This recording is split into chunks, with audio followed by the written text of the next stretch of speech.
नमस्कार, जय जोहार, जय छत्तीसगढ़। साथियों, आज जैसे कि साहित्य सृजन संस्थान रायपुर, जिसके आज बहुत ही शानदार जन्म दिवस है कहा जाए, स्थापना दिवस है और 2022 में इसके स्थापना किया गया था। और ये जो मेरे आजू बाजू में जो सूरवीर खड़े हैं, इन्हीं लोग हैं इनके कर्ता धर्ता। तो मैं सबसे पहले सर, मैडम, आप लोगों का हार्दिक अभिनंदन और हार्दिक स्वागत करता हूँ।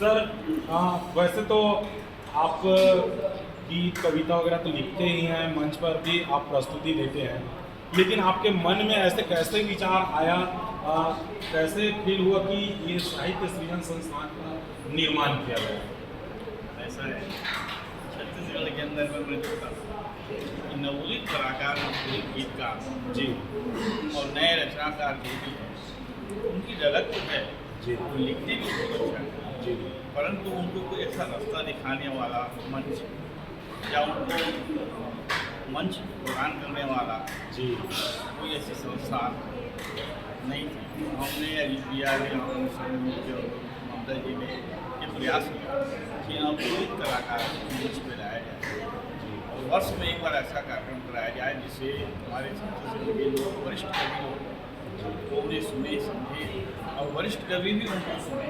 ये हमारा प्रयास है, हम इसी प्रयास से बहुत सफल रहे और हमारा एक कार्य जो है निर्बाध गति से चल रहा है, आगे भी इसी गति से चल जी। तो सर, आप एक कवि भी हैं, तो थोड़ा सा एक आप और ऐसे सर जो है ऐसे पंक्ति बोलते हैं कि आपके दिल इतना खुश हो जाएगा। बीच में जब कवि सम्मेलन चलती रहता है और बीच में जब मन संचालन करते हैं सर, एक छोटे छोटे ऐसे वानगी और ऐसे तुकबंदी जो बोलते हैं, तो आप यकीन नहीं मानेंगे एक बार सुनते हैं। मैं तो दो लाइनों में हाँ, वही चीज़ को तो मैं पहले ही बता दिया हूँ सर। और चाहता हूँ कि दो लाइनें आपके साथ लेके जाएँ। जैसे कि अभी मैंने कहा है, तो मौन से भी कहानी निकाल लेता है, तो मौन से भी कहानी निकाल लेता है, कभी है साहब पत्थर से भी पानी निकाल लेता है। क्या बात है, क्या बात, बहुत सुंदर। और मैडम, आपको कैसे लगा कि इन दोनों सूरवीरों के साथ में आप बीच में कदम पे कदम मिला है? जी, एक्चुअली 1 साल पहले हम इंदौर से रायपुर शिफ्ट हुए। साहित्य के प्रति हमारा झुकाव और साहित्य सृजन का निरंतर उत्कर्ष पर जाना, निरंतर नवोदितों को आगे बढ़ाना, निस्वार्थ भाव से लगातार उनको एक प्लेटफॉर्म देना। और ये जानिए कि बहुत सी जगह, बहुत से मंच हैं, लेकिन वहाँ पर कहीं ना कहीं कुछ ना कुछ स्वार्थ होता है।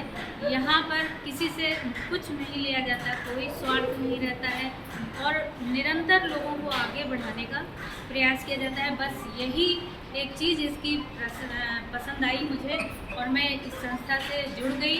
फुल डेवोटी, यहाँ के प्रति समर्पण मेरा हमेशा रहेगा। और ये निरंतर 2 वर्ष में साहित्य सृजन संस्थान एक बृहद वृक्ष की तरह छा गया है और निरंतर वो अग्रसर हो रहा है अपने मार्ग पर, क्योंकि उसकी जो धारणाएं हैं, उसकी जो सोच है, उसकी कल्पनाएं हैं, निस्वार्थ है, सबके प्रति समभाव है। यही कारण है मेरा भी जुड़ने का और बहुत सारे लोगों के जुड़ने का। और जैसा आप देख रहे हैं, आज महाकवि सम्मेलन होने वाला है, तो यही कारण है, क्योंकि यहाँ पर कोई भी पार्शलिटी, कोई भी स्वार्थ नहीं जुड़ा हुआ है।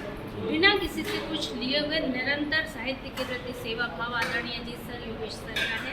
यही देखकर मेरा मन भी इसी तरफ आकर्षित हुआ और मैं फुल डेवोटी हूँ साहित्य सृजन के लिए। क्या बात है, बहुत बहुत धन्यवाद। अब एक ऐसे शख्स से मिला रहा हूँ दोस्तों, ना तो ये कविता लिखते हैं, ना तो कहानी लिखते हैं, ना तो गीत लिखते हैं, फिर भी एक कवि है और एक कवियों के महाकवि है। क्योंकि कवि, गीतकार, साहित्यकार लोगों को ऐसे मौका देना, खुद तो नहीं लिखते हैं लेकिन जो लिख रहे हैं, पढ़ रहे हैं, उनको अच्छा से अच्छा मंच प्रदान करना, अच्छा से अच्छा स्थान देना, मौका देना, जगह देना। सर, आपके मन में ऐसे कैसे विचार आया? पिछले 50 वर्षों से मैं राठौर चौक के कवि सम्मेलन से मैं सुनता आ रहा था, तो मेरा सुनने का शौक़ था जी। हमारे पिताजी हमको राठौर चौक कवि सम्मेलन ले जाते थे, हम वहाँ सो जाते थे। मगर 1968 में भारत भूषण जी वहाँ पे आए थे उनकी एक कविता थी बनफूल, जिसको सुनने के बाद मैं प्रभावित हुआ और मैंने उन्हें पत्र लिखा। उन्होंने मुझे जवाब दिया, अपनी किताब भेजी जो 1955 में छपी थी, और वो संयोग की बात है कि मैं 1955 में पैदा हुआ। तो उन्होंने एक जो गीत के प्रति लिखा था, मुझे बहुत अच्छा लगा कि कैसे गीत लिखा जाता है।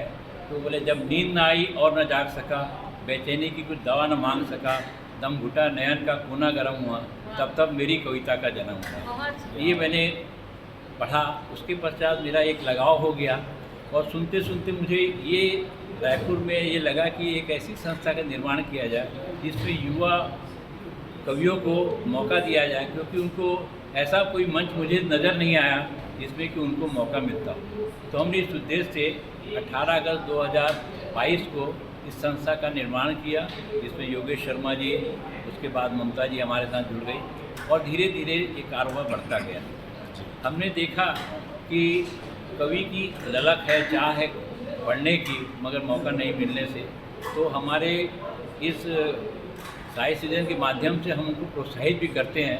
तो व्हाट्सएप ग्रुप में महीने में एक कवि को हम जो है सम्मानित करते हैं, और वैसे ही जो काव्य पाठ हर महीने होता है, आपको जानकारी दूँ कि ये हमारा 23वां कार्यक्रम काव्य गोष्ठी हुआ था, ये 24वां कार्यक्रम ये राम जानकी मंदिर टाटीबंध में वृहद कवि सम्मेलन के रूप में आपके सामने है जी। तो हमने ये देखा कि इससे धीरे धीरे लोग हमारी ओर आकर्षित होते जा रहे हैं, उनको मंच मिल रहा है। अभी तक हमने 100 लोगों का सम्मान किया है जो अलग अलग वर्ग के हैं, और हम चाहते हैं कि रायपुर में ऐसी संस्थाएं जो सुप्त थी वो भी जागृत हो रही हैं। तो उससे हमें लगता है कि हमारा ये उद्देश्य कवियों को मौका देने का ये सफल हो रहा है। जी जी सर, आप सभी को पुनः बधाई देता हूँ। साहित्य सृजन परिवार के एक एक कार्यकर्ता को बधाई देता हूँ। आप तो मुख्य रूप से सामने हैं, लेकिन आपके पीछे में और बहुत सारे लोग हैं जिनके सहयोग से ये संस्था चल रहा है, और आज इस संस्था के जन्म दिवस के रूप में विराट कवि सम्मेलन मनाया जा रहा है, और बहुत ही प्रख्यात कवि कवित्री लोग यहाँ उपस्थित हो चुके हैं, और बहुत जल्द ही अब कार्यक्रम का शुभारंभ भी होने वाला है। तो आप सभी को पुनः बधाई के साथ बहुत बहुत धन्यवाद। जय जोहार, जय छत्तीसगढ़।